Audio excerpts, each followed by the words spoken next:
Hello guys, welcome back to Kanun Shala. I'm Amanda for Current Affairs and Legal GK and we're back with our new video. So guys, आज के video में हम discuss करने वाले हैं the one of the important topic that is the revolt of 1857, जिसमें हम cover करेंगे कैसे रिवॉल्ट ऑफ 1857 स्टार्ट हुआ, क्या इसके पीछे के कॉजेज थे एंड ये कब तक चला। तो बेसिकली ये है द पार्ट 1 जिसमें हम कवर करने वाले हैं the causes of the revolt of 1857। अब ये जो रिवॉल्ट ऑफ 1857 है, इसको द सिपॉय म्यूटिनी भी बोलते हैं and the first war of independence भी बोलते हैं। ये जो रिवॉल्ट ऑफ 1857 था, ये स्टार्ट हुआ था 10 मई 1857 को मेरठ से, जो कि पंजाब के पूरे एरिया को कवर कर रखा था, द राजपुताना प्रोविंसेस को कवर कर रखा था, द नर्मदा रिवर के रीजन को कवर कर रखा था, ईस्ट साइड में भी इसने पूरे बिहार को कवर कर रखा था। ये पूरा रिवॉल्ट एक तरीके का द वॉर था जो कि था against the Britishers in India. तो आइए अब हम डिस्कस करते हैं the various causes and the factors that led to the Britishers rise in the India.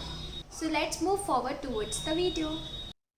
So guys let's start with the video जिसमें हम पढ़ने वाले हैं the main causes of the revolt of 1857। And ये जो video है ये दो तीन पार्ट्स में आएंगे। तो पहले पार्ट में हम कवर करेंगे कि रिवॉल्ट कैसे स्टार्ट हुआ, क्या कॉजेज थे एंड उसके बाद क्या होता है। तो अब हम देखें कि ये रिवॉल्ट कैसे स्टार्ट हुआ। तो ये रिवॉल्ट स्टार्ट हुआ था 10 मई 1857 को एंड इसको जाना जाता है बाय द सिपॉय म्यूटिनी या फिर फर्स्ट वॉर ऑफ इंडिपेंडेंस के नाम से। अगर हम इसकी लोकेशन की बात करें तो ये हुआ था मेरठ में, जो कि उत्तर प्रदेश में पड़ता है। उस टाइम पे ये ब्रिटिश ईस्ट इंडिया कंपनी के बंगाल प्रेसिडेंस का पार्ट था। अगर हम बात करें कि क्या इंसिडेंट हुआ था, तो बेसिकली रिवॉल्ट इसलिए स्टार्ट हुआ था क्योंकि उस टाइम पे जो इंडियन सिपॉइज थे उनको एनफील्ड राइफल दी गई थी। एनफील्ड राइफल क्या थी? बेसिकली एक गन थी जिसके कार्ट्रिज में एक ग्रीस पेपर यूज होता था। तो वो जो ग्रीस पेपर था वो राइफल के कार्ट्रिज में डालना पड़ता था सिपॉइज को, जिससे वो राइफल चलती थी। अब ये जो ग्रीस पेपर था ये लोगों को अपने दांतों से खोलना पड़ता था, उसके बाद एक कार्ट्रिज में डालना पड़ता था। अब क्योंकि ये grease paper cow and beef के काउस एंड पिग के फैट से बना होता था, तो बेसिकली हिंदूज एंड मुस्लिम्स को काफी ज्यादा प्रॉब्लम होती थी उसको कार्ट्रिज में डालने में। कहीं ना कहीं उनको ये भी लगता था कि ये इनके रिलीजियस सेंटिमेंट्स को हर्ट कर रहा है। कहीं ना कहीं उनको ये भी लगता था कि ब्रिटिशर्स लोग जो है वो इनके रिलीजियस को हर्ट कर रहे हैं। तो बेसिकली एक ये जो मेन रीजन था ये लाया frustration among the Indian sepoys, जिसकी वजह से ये रिवॉल्ट स्टार्ट हो गया। अब ये तो था एक इमीडिएट कॉज। अब अगर हम देखते हैं कि कौन कौन से रीजन अफेक्ट हुए थे विद दिस, तो बेसिकली पूरा नॉर्थ में अगर हम देखें तो पंजाब का पार्ट जो कि अलग अलग प्रोविंसेस में फैलता जा रहा था। वहीं दूसरी ओर मेरठ का पार्ट, जो कि हमने अभी बात की कि सबसे बड़ा रिबेलियन जो था वो 10 मई को हुआ था यहाँ पे। फिर अदर प्रोविंसेस राजपुताना के प्रोविंस में, जो कि अभी राजस्थान का एरिया है, जैसे कि जोधपुर, जयपुर, उदयपुर, ये सारे जो थी ये प्रिंसली स्टेट्स थी। यहाँ पे राजा महाराजा रहते थे, राजपूत कल्चर बहुत चलता था। ये एरिया भी काफी ज्यादा अफेक्टेड हुआ था। बिहार का पार्ट जिसमें पटना, गया, शहादाबाद ये सब आते थे, and also the Narmada region जो कि present day Madhya Pradesh and Gujarat का पार्ट है। एंड ये पूरा नर्मदा रिवर का एरिया भी अफेक्टेड था इनके वी कैन से ब्रिटिशर्स की कॉलोनाइजेशन में। अदर रीजंस अगर हम देखें तो वो आते हैं कि जहाँ पे बहादुर शाह जफर को डिक्लेयर कर दिया गया था एम्परर, वो था हमारा दिल्ली का part. And also United provinces जो कि प्रेजेंट डे में उत्तर प्रदेश माना जाता है, लखनऊ, कानपुर, इलाहाबाद, ये पूरे प्रोविंसेस। सेंट्रल प्रोविंसेस में मध्य प्रदेश, जहाँ पे मेनली जबलपुर एंड सागर का रीजन आता था। एंड बंगाल का पार्ट जहाँ पे कैलकाटा एंड सराउंडिंग एरियाज भी काफी ज्यादा इफेक्ट हुए थे।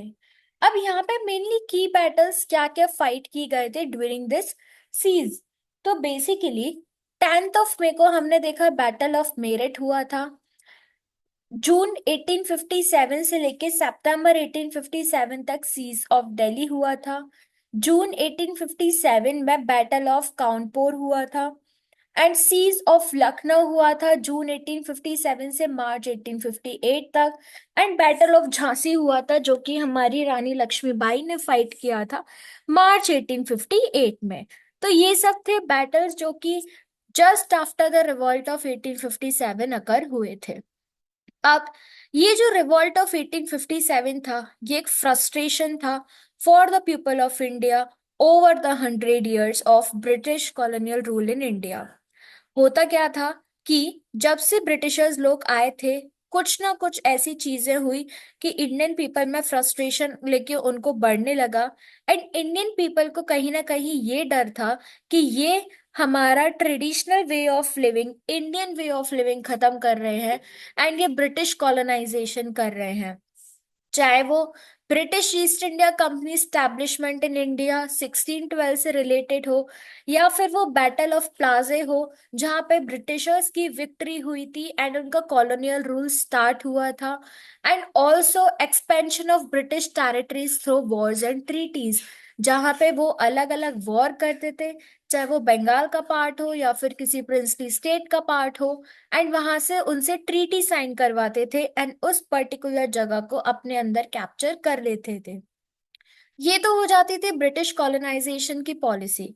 फिर उनका आता है consolidation of power. Consolidation of power कैसे अपनी पावर जमाना अपने रूल्स एंड रेगुलेशंस के अकॉर्डिंग।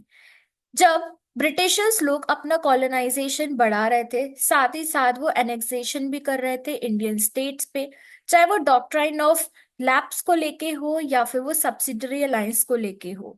दूसरी ओर इकोनॉमिक एक्सप्लॉयटेशन भी हो रहा था जहाँ पे वो अपना टैक्सेशन बढ़ा रहे थे लैंड रेवेन्यू सिस्टम्स इंट्रोड्यूस कर रहे थे या वो हमारे इंडियन ट्रेडिशनल सोर्सेस को एक्सप्लॉइट कर रहे थे।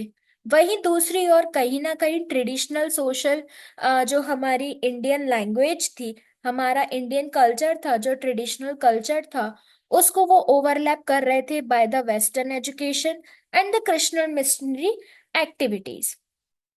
वहीं और आता है ग्रोइंग इंडियन डिसकंटेंट जो कि 1840s एंड 1850s में चल रहा था among the Indian princess and the nobles. ठीक है।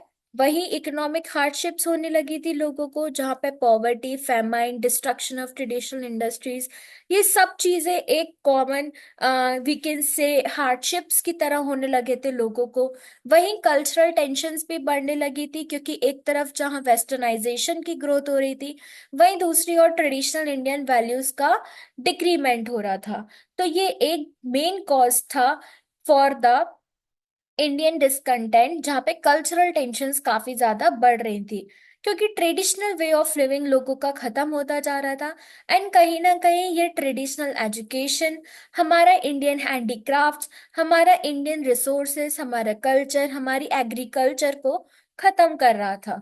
वही आता है हमारा इमीडिएट कॉज ऑफ 1857 जो कि हमने स्टार्टिंग ऑफ द वीडियो में देखा था वो था हमारा एनफील्ड राइफल से रिलेटेड।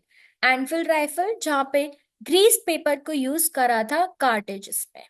वहीं दूसरी ओर डिसमिसल ऑफ मंगल पांडे ये भी एक बहुत बड़ा कॉज था जहाँ पे मंगल पांडे की डेथ हुई थी जिसकी वजह से लोगों में काफी ज्यादा आक्रोश पैदा हो गया था। वहीं आता है मेरठ इंसिडेंट जो कि हुआ था 10 मई 1857 को। मूविंग फॉरवर्ड अगर हम देखें हमारे पॉलिटिकल कॉजेस आज की वीडियो में हम पूरे डिस्कस करने वाले हैं द कॉजेज ओनली। तो क्या क्या कॉजेस रह चुके हैं हमारे द रिवॉल्ट ऑफ 1857 के। वही देखा जाए तो मेनली है हमारे political causes economical causes administrative causes the social causes the social religious causes and also the immediate causes. तो पहले हम डिस्कस करेंगे हमारे द पॉलिटिकल कॉजेस। अब हम सबसे पहले कॉजेज में डिस्कस करते हैं the one of the main cause that is the political cause. Political cause क्या है? सो बेसिकली ब्रिटिशर्स लोग अपनी पावर बढ़ाने के लिए इंडिया में जो भी कर सकते थे, जिस भी एक्सटेंट तक कर सकते थे, उन्होंने वो किया। चाहे वो किसी टेरिटरी को एनेक्स करना हो या फिर उसको वॉर से जीतना हो। ऐसे ही उन्होंने सब्सिडरी अलायंस का इंट्रोडक्शन किया था in the Indian territory, and वैसे ही उन्होंने डॉक्ट्राइन ऑफ लैप्स भी लाए थे। अब क्योंकि इन दोनों के थ्रू वैसे ही इंडियन रूलर्स जो थे उनके मन में एक डर पैदा हो गया था कि अगर ब्रिटिशर्स लोग ऐसी ही अपनी पॉलिसीज़ लाते रहे तो वो कहीं ना कहीं पूरे इंडिया पे अपना डोमेन रख देंगे एंड पूरी की पूरी टेरिटरीज एंड उनके जितने भी रीजन्स हैं उनको एनेक्स कर लेंगे, एंड कहीं ना कहीं इंडियन रूलर्स को अपनी स्टेट को छोड़ के जाना पड़ेगा। ये एक बहुत बड़ा पॉलिटिकल कॉज था for the Indian people and for the rise of the revolt of 1857, जिसमें रिवॉल्ट ऑफ 1857 में काफ़ी इंडियन रूलर्स को इसके अगेंस्ट खड़ा होना पड़ा, इस पॉलिसी के अगेंस्ट खड़ा होना पड़ा, एंड काफ़ी इंडियन रूलर्स ने अपने हथियार भी उठा लिए थे against the Britishers for this policy. अब आइए हम इन डिटेल डिस्कस करते हैं the political causes for this. So political causes में ये सब चीजें भी थी। अब also British policy of expansion, Britishers की क्या पॉलिसी थी कि एक्सपेंड करना था उनको खुद को इन द इंडियन टेरिटरी। उसके लिए चाहे वो कुछ भी करते, चाहे वो न्यू रूल्स एंड रेगुलेशंस लाते, या वो अपना एनेक्सेशन बढ़ाते, चाहे वो वॉर से होता, चाहे वो अपनी पावर को बढ़ाने के लिए होता। अब यहाँ पे क्योंकि रिवॉल्ट जो था वो चल रहा था ब्रिटिश पॉलिसी ऑफ एक्सपेंशन का, चाहे वो डॉक्ट्राइन ऑफ लैप्स के थ्रू कर रहे थे या फिर वो डायरेक्ट एनेक्सेशन से कर रहे थे। अब ये डॉक्ट्राइन ऑफ लैप्स क्या है, पहले हम ये डिस्कस करते हैं। तो बेसिकली ये ब्रिटिशर्स की एक टेक्निक थी जहां पर जिसका भी हिंदू रूलर जो है उसका कोई फ्यूचर सन नहीं है, तो उसकी ऑलरेडी जो टेरिटरी है वो किसके पास चली जाएगी, वो चली जाएगी द ब्रिटिशर्स के पास। अब ये जो डॉक्ट्राइन ऑफ लैप्स था ये कौन लाए थे, ये लॉर्ड डलहौजी लाए थे इन द लेट 1840s में। अब इसमें क्या क्या होता था, जब कोई हिंदी रूलर का डिसमाइज हो जाता, उसका कोई भी नेचुरल हेयर नहीं होता था, and from adopting a successor and after the ruler died और abdicated annexed in his land। तो जब भी उसका कोई नेचुरल हेयर नहीं होता था, उसका कोई बेटा नहीं होता था, ऑलरेडी उस रूलर की टेरिटरी ब्रिटिशर्स के पास चली जाती थी, एंड वहां से उनका कैप्चर स्टार्ट हो जाता था। ये पॉलिसी आई थी डॉक्ट्राइन ऑफ लैप्स में। इसको लाया गया था by the Lord Dalhousie. Also, to those problems added the growing discontent of the Brahmins, many of whom have been disposed of the revenues or had lost lucrative positions। इसकी वजह से जब Britishers लोग आते थे तो बहुत सारे ऐसे लोग थे जो कि ऑलरेडी उन रूलर्स के पहले जो अल्ट्रियल रूलर्स होते थे उनके अंडर काम कर रहे थे। लेकिन इनकी वजह से क्या होता था, इस पॉलिसी की वजह से ब्रिटिशर्स लोग अब खुद को उस स्टेट में एनेक्स कर चुके थे, एंड ऑल्सो उन्हीं के जो वर्कर्स थे, जो ब्रिटिशर्स लोग के ही काउंसिल्स थे, वो ही उस पर्टिकुलर स्टेट को अब हैंडल करती थी। एंड जितने भी लोग वहां पहले से काम कर रहे होते थे उस राजा के अंडर में, उन सबको हटा दिया जाता था। तो ये भी एक बहुत बड़ा थ्रेट था for the our Indian tradition and जो भी हमारी प्रिंसली स्टेट्स थी उनको। A large number of Indian rulers and chiefs पर dislodged, thus arousing fear in the minds of other ruling families who apprehended a similar fate। अब इसकी वजह से क्या होता था, काफी ज्यादा इंडियन रूलर्स के बीच में ये एक डर पैदा हो गया था कि अगर ऐसा ही चलता रहा तो उनका जो फ्यूचर है वो तो in the hands of Britishers ही होगा, क्योंकि उनका अगर कोई इन फ्यूचर हेयर नहीं है, कोई सक्सेसर नहीं आया, तो उनकी तो टेरिटरी किसके पास चली जाएगी, ब्रिटिशर्स के पास ही। अब ऑल्सो यहाँ पे एक और चीज आती है कि रानी लक्ष्मीबाई का अडॉप्टेड सन था, उनको भी परमिट नहीं किया गया था to sit on the throne, क्योंकि वो उनका एक कोई नेचुरल हेयर नहीं था। ऑल्सो इसी वजह से सतारा, नागपुर, झांसी जो थे वो ब्रिटिशर्स के पास चले गए थे during the doctrine of lapse. वहीं दूसरी ओर जैतपुर, समालपुर एंड उदयपुर भी उनके पास चले गए थे। Now, the annexation of Awadh by Lord Dalhousie on the protest of maladministration left thousands of nobles, officials, retainers, and soldiers jobless. This measure converted Awadh, a loyal state, into a hotbed of discontent and intrigue. होता क्या है, जब annex Awadh को annex किया था Lord Dalhousie ने, क्योंकि मैल administration पे वहां पे जो जितने भी ऑफिशियल्स काम कर रहे थे, सोल्जर्स काम कर रहे थे, उन सब की जॉब हट चुकी थी। ये एक बहुत बड़ा डिसकंटेंट हुआ था जो कि एक हॉट बेड बन गया था फॉर द पीपल, क्योंकि वहां पे उनकी जॉब्स हैं वो सब खत्म हो गई थी। तो बेसिकली ये था one of the political causes जो कि था इन द हमारे रिवॉल्ट ऑफ 1857 में। अब हम आते हैं हमारे इकोनॉमिक कॉज पे। अब हम डिस्कस करते हैं the economic cost. So Britishers लोग का मेन मोटिव था इंडिया में आने का कि ज़्यादा से ज़्यादा उनको प्रॉफिट कमाना था। अब बेसिकली चाहे वो किसी भी तरीके से हो, उनका मेन मोटिव था to earn the profit in India, जिसकी वजह से इंडियन इकोनॉमी में काफ़ी ज़्यादा फ्लक्चुएशन हुआ एंड इंडियन इकोनॉमी काफ़ी ज़्यादा डाउन हो गई थी। ऑल्सो जो ट्रेडिशनल वे ऑफ इंडिया था, दैट इज़ द हैंडीक्राफ्ट या इंडियन एग्रीकल्चर, उस पर काफ़ी ज़्यादा इफेक्ट हुआ एंड वो बिल्कुल ही डाउन होता गया for the people of India. And also साथ ही साथ जितने भी इकोनॉमी थी इंडिया की, जितने भी जॉब्स थी, वो सब जाते जा रही थी टूवर्ड्स द ब्रिटिशर्स। बाकी सब जॉबलेस होते जा रहे थे, जो भी हमारे इंडियंस के लोग थे वो। ट्रेडिशनल इकोनॉमी पॉलिसीज़ जो थी वो कहीं ना कहीं ख़त्म होती जा रही थी। साथ ही साथ कोई भी ऐसी क्लास नहीं थी जो कि ब्रिटिशर्स की पॉलिसी अफेक्ट नहीं की गई हो। हर एक पॉलिसी, चाहे वो किसी पीजेंट से रिलेटेड हो, ज़मींदार से रिलेटेड हो, चाहे वो सिपॉइज से रिलेटेड हो, चाहे वो किसी बिजनेस से रिलेटेड हो, ये सारी की सारी ब्रिटिशर्स पॉलिसीज़ कहीं ना कहीं इंडियन पीपल्स को बहुत ज़्यादा इफेक्ट कर रही थी, जिसकी वजह से हर एक के जॉब में काफ़ी ज़्यादा इंटरफेरेंस हो रहा था एंड इंडियंस को बहुत ज़्यादा घाटा हो रहा था एंड वो जॉबलेस होते जा रहे थे। इसी के साथ साथ ब्रिटिशर्स द्वारा लाया गया था the Britishers land revenue system, जिसमें the ryotwari system, the mahalwari system and the zamindari system ने काफ़ी ज़्यादा ज़मींदार्स को परेशान किया था and also the tax collection जो था वो ज़्यादा हाई हो गया था। इन सब रेवेन्यू सिस्टम में रेवेन्यू रेट इतने हाई थे कि लोग रीपे नहीं कर पा रहे थे, जिसकी वजह से उनको लोन्स लेना पड़ता था एंड ऑल्सो कहीं ना कहीं जो लैंडलॉर्ड्स होते थे वो काफ़ी हाई रेट्स पर लोन प्रोवाइड करते थे। बेसिकली लोन प्रोवाइड करते करते कहीं ना कहीं काफ़ी ज़्यादा ऐसे लोग जो होते थे वो लोन रीपे नहीं कर पाते थे एंड उनको कहीं ना कहीं अपनी ज़मीन को भी खोना पड़ता था, जिससे वो डिसोन हो जाते थे। ऐसा ही एक एग्जांपल अवध से आता है, जहाँ पे 21,000 तालुकदार्स जो थे जिनको ज़मींदार्स भी बोला जाता था, उनके पास लोन रीपे करने के लिए पैसे नहीं थे एंड उनको अपनी एस्टेट खोना पड़ा था टू रीपे द लोन्स, जो कहीं ना कहीं ब्रिटिशर्स की पॉलिसीज़ थी कि हम इनकी ज़मीन को कॉन्फिस्केट कर लें एंड अपना कब्जा जमा लें।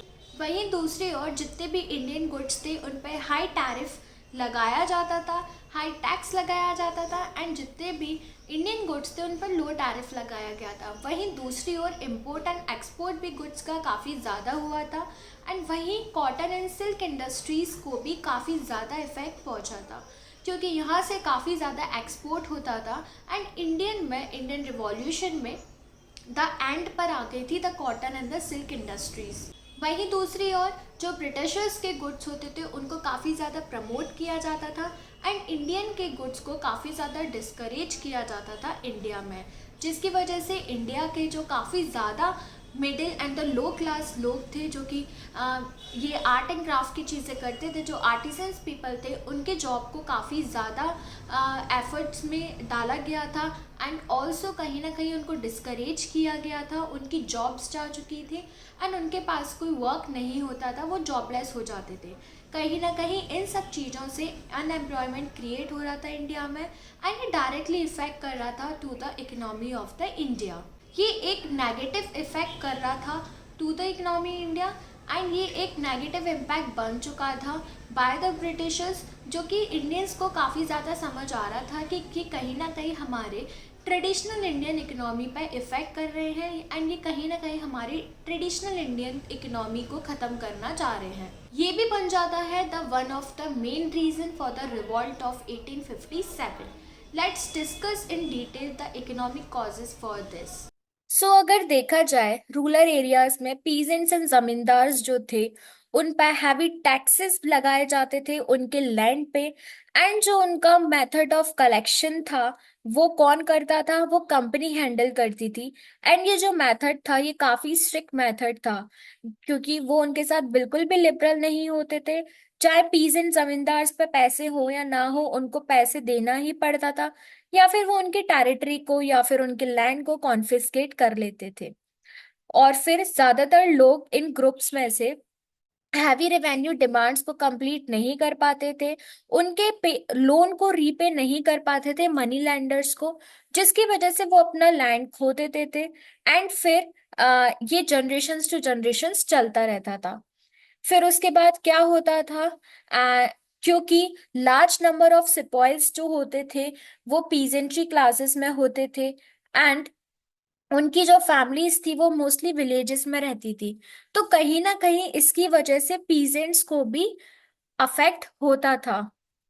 ऑल्सो जो कि इंडस्ट्रियल रिवॉल्यूशन आया था इन इंग्लैंड, जिसकी वजह से ब्रिटिशर्स ने अपना मैन्युफैक्चरिंग ऑफ गुड्स स्टार्ट कर दिया था इंडिया में, जहाँ पे जो इंडस्ट्रीज थी इंडिया की, बेसिकली द टेक्सटाइल इंडस्ट्री, वो काफी ज्यादा इफेक्ट हुई थी एंड मोस्टली द एंड पे आ चुकी थी। तो मेन रीजन था इसका इंडियन रिवॉल्यूशन इन इंग्लैंड। फिर उसके बाद जो इंडियन हैंडीक्राफ्ट्स इंडस्ट्रीज थी वो भी चीप मशीन्स में मीन्स इंडियन हैंडीक्राफ्ट्स जो होते थे बेसिकली उनको compete करना होता था with the chief machine made goods जो कि ब्रिटेन से लाए जाते थे, क्योंकि इंडियन हैंडीक्राफ्ट्स जो चीजें होती थी वो इंडियन लोग ही बनाते थे विद देयर हैंड्स, जिस बहुत ज्यादा टाइम कंज्यूमिंग होता था, आर्ट कंज्यूमिंग भी होता था, तो वो हायर कॉस्ट पे होती थी। सेम वही चीज जो ब्रिटिशर्स लोग थे वो प्रोवाइड करते थे इन द चीप रेट्स। तो बेसिकली ब्रिटिशर्स ने यहाँ पे अपना हैंडीक्राफ्ट में भी मार्केट को कैप्चर कर लिया था। वहीं दूसरी ओर जो ब्रिटिश लैंड रिवेन्यू सिस्टम आया था वो काफी ज्यादा कॉम्प्लेक्स एंड मल्टी फेसेस था। ऑल्सो इसका मेन एम यही था कि वो ज्यादा से ज्यादा लैंड होल्डर्स एंड पीजेंट से रेवेन्यू कलेक्ट करे, चाहे वो टैक्स के फॉर्म में हो, लोन के फॉर्म में हो या किसी भी फॉर्म में हो। अब ये जो ब्रिटिश लैंड रेवेन्यू सिस्टम था ये बेसिकली तीन चीजों में डिवाइडेड था। पहला था zamindari system, ryotwari system and the mahalwari system. अब ये जो जमींदारी सिस्टम था ये क्या था, ये इंट्रोड्यूस किया गया था बाय द लॉर्ड कॉर्नवालिस, जो कि जमींदार थे। वो जो रेवेन्यू होता था वो कलेक्ट करते थे on the behalf of the britishers. तो बेसिकली जो जमींदार लोग रेवेन्यू कलेक्ट करते थे on the behalf of the Britishers उसको हम बोलते थे जमींदारी सिस्टम। ये 1793 में इंट्रोड्यूस किया गया था बाय द लॉर्ड कॉर्नवालिस। अब जो रियोतवारी सिस्टम था ये क्या होता था, ये डायरेक्टली जो पीजेंट्स लोग थे वो कलेक्ट करते थे फ्रॉम द इंडिविजुअल्स। पीजेंट्स लोग को यहाँ पे रियोत्स भी बोला गया है एंड उसी से नाम दिया गया है द रियोतवारी सिस्टम, जो कि 1820 में आया था। अब ये किसने इंट्रोड्यूस किया था, ये इंट्रोड्यूस किया था थॉमस मुनरो ने। अब इसके बाद आता है द महलवारी सिस्टम। ये महलवारी सिस्टम क्या था, ये महलवारी सिस्टम आया था 1822 में। 1822 में आया था एंड ये जमींदारी एंड रेतवारी दोनों का कॉम्बिनेशन था। मतलब इसमें जमींदार भी लोग कलेक्ट करते थे रेवेन्यू एंड ब्रिटिशर्स को देते थे, एंड जो रेतवारी सिस्टम था उसमें भी जो रेवेन्यू कलेक्ट करते थे वो डायरेक्टली रेयोट्स या फिर पीजेंट्स कलेक्ट करते थे फ्रॉम द इंडिविजुअल्स। तो महलवारी सिस्टम था, ये दोनों का क्या था, कॉम्बिनेशन था। अब इसके की फीचर्स भी थे कुछ कि इसमें कैसे कलेक्ट किया जाता था। तो ये कुछ बेसिक फीचर्स पे कलेक्ट किया जाता था लैंड को एंड उसके रेवेन्यू असेसमेंट पे डिवाइड किया जाता था। जैसे पहले लैंड का क्लासिफिकेशन होता था कि जो लैंड है उसको कैटेगराइज करते थे कि वो कल्टीवेटेड है, वेस्ट है या फिर फॉरेस्ट है। उसी बेसिस पर उनका रेवेन्यू भी डिसाइड होता था। फिर उसके बाद आता था रेवेन्यू असेसमेंट। रेवेन्यू असेसमेंट कैसे आता था कि लैंड की क्वालिटी कैसी है, उसकी प्रोडक्टिविटी कैसी है एंड उसकी मार्केट रेट्स कैसी है। फिर उसके बाद आता था रेवेन्यू कलेक्शन। रेवेन्यू कलेक्शन होता था through the various local officials, जिसमें आते थे तहसीलदार्स पटवारीज एंड एक्सेट्रा। जो भी वहां के ऑफिशियल्स होते थे वो लोग। अब पेमेंट मेथड कैसे होता था? पेमेंट जो होता था आइदर वो होता था इन द कैश और इन काइंड ऑफ जो भी वहां पे ग्रो हो रहा होता था। इफ सपोज ग्रेन ग्रो हो रहे हैं तो किसी के पास पैसे नहीं है, कुछ नहीं है, तो वो उतने अमाउंट का ग्रेन उनको दे दे या जो भी उनके फील्ड पे ग्रो हो रहा है वो उनको दे दे। तो ये होते थे की फीचर्स किस जिसके बेसिस पे ये जो हमारा जो ब्रिटिश लैंड रेवेन्यू सिस्टम था ये चलता था।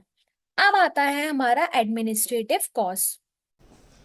अगर हम एडमिनिस्ट्रेटिव चीज़ों की बात करें, द एडमिनिस्ट्रेटिव कॉजेज़ की बात करें, तो जो भी कंपनी का एडमिनिस्ट्रेशन था इंडिया में वो बहुत ज़्यादा करप्टेड था। यहाँ के लोगों को वो फॉरेनर्स मानते थे एंड उनकी जो policies and rules and regulations होते थे वो यहाँ के लोगों को बिल्कुल समझ नहीं आते थे, क्योंकि वो लोग कभी इन कंपनी में आना ही नहीं चाहते थे, वो इंडियंस के साथ कभी कंप्लाई ही नहीं करना चाहते थे। अगर हम देखा जाए पुलिस एंड जुडिशरी की बात करें तो वो कभी कॉमन पीपल की सुनती ही नहीं थी। तो कैसे इंडियन पीपल एडमिनिस्टर कर पाते, कैसे उनका एडमिनिस्ट्रेशन प्रॉपरली हो पाता, कैसे इंडियन पीपल की सुनवाई होती, क्योंकि एडमिनिस्ट्रेशन ही इंडियन पीपल के साथ नहीं था। जहाँ ब्रिटिशर्स लोग अपने फॉरेन रूल्स एंड लॉज के अकॉर्डिंग यहाँ पे काम करते थे वो इंडियन पीपल्स के समझ में आते ही नहीं थे एंड कहीं ना कहीं इंडियन पीपल काफ़ी ज़्यादा लैक कर जाते थे to administer with the britishers. तो कहीं ना कहीं ये भी एक one of the main cause बन जाता है for the not properly administrating with the foreign people and for the revolt of 1857। अगर हम बात करें सोशल रिलीजियस कॉजेज़ की तो ब्रिटिशर्स कभी भी इंडियंस को अपने बराबर का समझते ही नहीं थे। ऑल्सो वो लोग क्या करते थे, वो लोग इंडिया को रिलीजन के बेसिस पे डिवाइड करना चाह रहे थे। कहीं ना कहीं वो रिलीजियस इनसिक्योरिटी लाना चाहते थे between the people of India and वो हिंदू मुस्लिम में उनको डिवाइड करना चाहते थे from the starting as well. And also उनके एटीट्यूड में सुपीरियॉरिटी थी एंड रेसिज्म का एटीट्यूड था, जिसकी वजह से वो काफ़ी ज़्यादा रेसिस्ट भी थे। अगर दूसरी तरफ देखें तो वो कहीं ना कहीं क्रिश्चियनिटी को प्रमोट करते थे एंड वो इंडियंस को क्रिश्चियन मिशनरीज के थ्रू क्रिश्चियन में कन्वर्ट करने की उन्होंने काफ़ी कोशिश की, जिससे कि इंडियंस को अपना रिलीजन बहुत खतरे में लगता था एंड वो काफ़ी सेफर साइड प्ले करना चाहते थे। लेकिन बहुत से लोग ऐसे थे जो नहीं कर पाते थे, क्योंकि वो कहीं ना कुछ पॉलिसीज़ ऐसे लाते थे जो इंडियंस को मजबूर होकर क्रिश्चियनिटी में कन्वर्ट होना पड़ रहा था। ऑल्सो उन्होंने क्रिश्चियन रिलीजन को फॉलो अप करना स्टार्ट कर दिया था। पीपल्स को वो लोग प्रीच आउट करते थे to follow the Christian religion. वहीं दूसरी ओर वो कुछ ना कुछ ऐसे रूल्स एंड रेगुलेशंस लाते थे जहाँ पे इंडियंस को लगता था कि उनका रिलीजन खतरे में है। जब उन्होंने मस्जिद एंड मंदिर पे लैंड रेवेन्यू टैक्स लाना स्टार्ट कर दिया था, वहाँ पे हाई टैक्स कलेक्ट किए जाते थे। ऑल्सो दूसरी ओर 1856 का रिलीजियस डिसेबिलिटी एक्ट, जो कि ये बोलता था कि आपके रिलीजन के कन्वर्ट होने पर भी आपको अपने एंसेस्ट्रल प्रॉपर्टी में हिस्सा रहेगा। ये सब कहीं ना कहीं इफेक्ट कर रहा था इंडियन की थिंकिंग को एंड ऑल्सो इंडियंस ये सोच रहे थे कि ये हमारे कल्चर्स को काफ़ी ज़्यादा इफेक्ट कर रहे हैं, डिस्ट्रॉय करना चाह रहे हैं हमारे ट्रेडिशनल प्रैक्टिसेस को। वहीं जब ब्रिटिशर्स ने जब सती प्रथा को ख़त्म करना चाहा, विडो रीमैरिज एक्ट स्टार्ट करना चाहा and the education of women को चालू करना चाहा, तो इंडियंस को कहीं ना कहीं ये लगता था कि ये हमारे ट्रेडिशनल मैटर्स में इंटरफेयर कर रहे हैं एंड जो हमारे कस्टम्स एंड जो हमारी रिचुअल्स हैं उनको ये ख़त्म करना चाह रहे हैं। तो ये पूरे कहीं ना कहीं एक सोशियो इकोनॉमिक कॉजेज़ बन जाते हैं for the rise of revolt of 1857 in India. अब हम डिस्कस करते हैं the military causes. Military causes में सबसे ज़्यादा हर्ट होता था फॉर द इंडियन सिपॉइज़ को, क्योंकि इंडियन सिपॉइस को कभी भी एज इक्वल टू फॉरेन सिपॉइस कभी नहीं रखा गया था। उनको लो सैलरी पे की जाती थी एट द सेम पोजीशन जो कि फॉरेन सर्विसेज की होती थी, लेकिन जो फॉरेन सिपॉइज होते थे उनको ज़्यादा पे किया जाता था एट द सेम लेवल जो कि इंडियंस का होता था। ऑल्सो कभी भी इंडियंस को सूबेदार की पोस्ट नहीं दी जाती थी, कभी हेड की पोस्ट नहीं दी जाती थी। वहीं दूसरी ओर जब पंजाब एंड सिंध के रीजन पे जब इंडियन सिपॉइज को रखा जाता था, उनको फॉरेन अलाउंसेस भी नहीं दिया जाता था। कहीं कहीं तो जो इंडियन सिपॉइज होते थे उनको अपने घर से काफ़ी दूर सर्विसेज एंड पोस्ट पे रखा जाता था कि वो बहुत कम टाइम के लिए या बहुत कम बार अपने घर पे लाया जाते थे। Also one of the main reason ये भी था कि अब ब्रिटिशर्स ने एक ऐसा एक्ट भी लाया था कि इंडियन सिपॉइज को ओवरसीज़ भी जाना पड़ सकता था, जहाँ पे उनको अपनी फैमिली से भी बहुत कम मिलने का टाइम मिल पाता था एंड उनको कहीं दूर जाके अपनी सर्विसेज देनी पड़ती थी। ऑल्सो उनको बहुत बार तो ब्रिटिशर्स के थ्रू अपनी आर्मी में भी ट्रांसफ़र कर दिया जाता था एंड उनको उनके अकॉर्डिंग चलना पड़ता था, लेकिन उस टाइम पर भी उनको काफ़ी ज़्यादा अमाउंट पे किया जाता था for their services.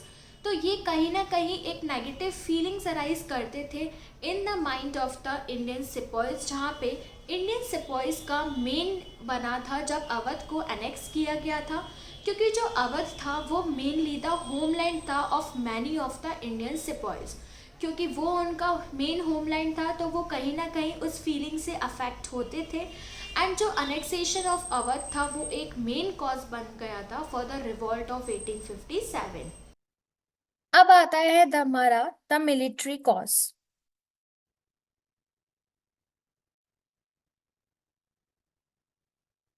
So military cause में क्या होता है कि जो रिवॉल्ट ऑफ 1857 था, ये वन ऑफ द रीजन था इसका सिपॉय म्यूटिनी का, जहां पे इंडियन सिपॉयज जो थे वो 87% कंप्राइज करते थे of the British troops in India, लेकिन उनको इंफीरियर माना जाता था टू द ब्रिटिश सोल्जर्स। मतलब जहां पे इंडियन पीपल जो थे वो पूरी आर्मी का 87% हुआ करते थे एंड जितना भी रेस्ट होता था वो ब्रिटिश सोल्जर्स होते थे। लेकिन तब भी इंडियन पीपल जो इंडियन सिपॉइज थे उनको काफी ज्यादा कमजोर एंड इंफीरियर माना जाता था टू द ब्रिटिश सिपॉइज। जो इंडियन सिपॉइज थे वो पे लेस किया जाते थे then the European sepoy of the same rank, means equal rank पे भी इक्वल डिस्ट्रीब्यूशन ऑफ सैलरी नहीं होता था।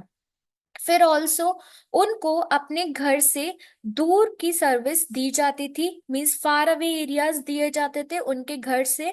एंड ऑल्सो जब 1856 में लॉर्ड कैनिंग आए तब उन्होंने इशू किया था जनरल सर्विसेज एनलिस्टमेंट एक्ट, जिसके तहत जितने भी सिपॉइज होते थे वो जब भी लॉर्ड कैनिंग उनको बोलेंगे उनको रेडी रहना है to serve in the British land across the sea. मतलब वो उनको जहां पे भी ब्रिटिशर्स लोग भेजेंगे, चाहे वो अक्रॉस द सी हो, अपने घर से दूर हो, कंट्री से दूर हो, अपने एरिया से दूर हो, उनको जाना पड़ेगा under this general services enlistment act. फिर इसके बाद हम देखते हैं लॉर्ड कैनिंग। ये लॉर्ड कैनिंग थे, ये statements and governor general of India थे during the Indian mutiny of 1857। ये फर्स्ट वाइसरॉय ऑफ इंडिया बने थे 1858 में। अब इसमें कुछ इंपॉर्टेंट इवेंट्स आते हैं इनके टेन्योर के अंदर, जैसे कि म्यूटिनी ऑफ 1857 हुई थी and he was able to suppress it successfully. फिर उसके बाद इंडियन काउंसिल एक्ट 1861 आया था, जहां पे पोर्टफोलियो सिस्टम आया था इंडिया में।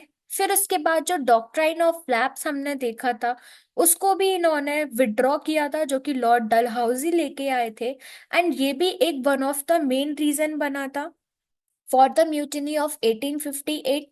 फिर इसके बाद introduction of code of criminal procedure code भी आया था एंड इंडियन हाई कोर्ट्स का इनेक्टमेंट भी हुआ था लॉर्ड कैनिंग के अंदर, and also Indian penal code भी आया था 1858 के अंदर। तो बेसिकली हमारी इंडिया के दो important acts, that is code of criminal procedure code and Indian penal code, ये कब आए थे? लॉर्ड कैनिंग के अंदर, एंड इंडियन हाई कोर्ट्स का भी इनेक्टमेंट हुआ था इनके अंदर। तो लॉर्ड कैनिंग का जो टेन्योर है ये काफी ज्यादा इंपॉर्टेंट है। ऑल्सो ये फर्स्ट वाइसरॉय ऑफ इंडिया बने थे 1858 में। अब हमारे the last and the important cause आता है इमीडिएट कॉज, जो कि था द ग्रीस कार्ट्रिज कंट्रोवर्सी। अब ये जो था ये हमने स्टार्टिंग ऑफ द वीडियो में भी डिस्कस किया था, but let's discuss one more time. As you can see in this image, ये जो है, ये ग्रीस कार्ट्रिज जो होता था, इसको ये होता था एक पेपर का केस जिसमें पाउडर, बुलेट एंड फिर ग्रीस हुआ करती थी, एंड इसको हटाना पड़ता था with the help of the teeth, जिसकी वजह से ये काफी ज्यादा सेंटिमेंट्स हर्ट करती थी of the Indians and the Muslims of the army. Basically होता क्या था, इसको खोल के फिर इसके बाद ये जो पाउडर जो होता था इसको पोर करते थे इनसाइड दिस कार्ट्रिज, तब जाके ये राइफल को हम चला सकते थे। तो बेसिकली होता क्या था, ये जो पेपर कोटेड था, ये जो पेपर कोट जो होता था, ये बेसिकली कवर होता था बाय द ग्रीस, एंड ये जो ग्रीस थी ये pig fat and beef fat से बनाई जाती थी, जो कि one of the means we can say जो सबसे ज्यादा प्रोहिबिटेड है इन द हिंदू रिलीजन। तो ये सबसे ज्यादा हिंदूज के सेंटिमेंट्स को हर्ट करता था, एंड ऑल्सो मुस्लिम्स के सेंटिमेंट्स को हर्ट करता था। तो ये वन ऑफ द रीजन था जो कि हेट्रेट लाया था among the Hindu and Muslim sepoys, और we can see Indian sepoys in the this conflict of 1857। तो हमने सारे के सारे कॉजेस जो कि मेन कॉजेस हैं, जैसे कि हमारा कौन कौन सा था, the military causes, the immediate causes, economic causes, social religious causes, political causes, ये सब हमने डिस्कस किया इन आवर टुडेज वीडियो। तो गाइज ये सब हमने डिस्कस किए थे the important and the major one, the causes for the rise of 1857 के रिवॉल्ट को, जिसको हम सिपॉय म्यूटिनी भी बोलते हैं या फर्स्ट वॉर ऑफ इंडिपेंडेंस भी बोलते हैं। ऐसे ही हम द पार्ट 2 लाने वाले हैं जिसमें हम डिस्कस करने वाले हैं about further this video, so stay connected with us. So guys, this was all about the main causes of the revolt of 1857, of the Sepoy Mutiny of the 1857. So हमने पूरा डिस्कस किया in brief, and also we are going to bring the more further videos कि ये कैसे start हुआ, revolt of 1857 कैसे continue हुआ, and किस स्टेज पे जाके ये खत्म हुआ, जो कि आने वाला है in part 2 of the video. So stay tuned with this video. So guys, this was the end of the video.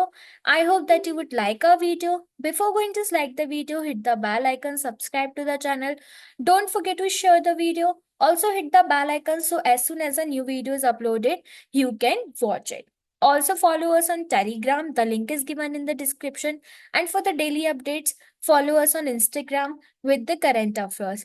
And thanks for watching the video. Also, you can get the PDF of this video on our Telegram channel. The link is given in the description. Thanks for watching the video.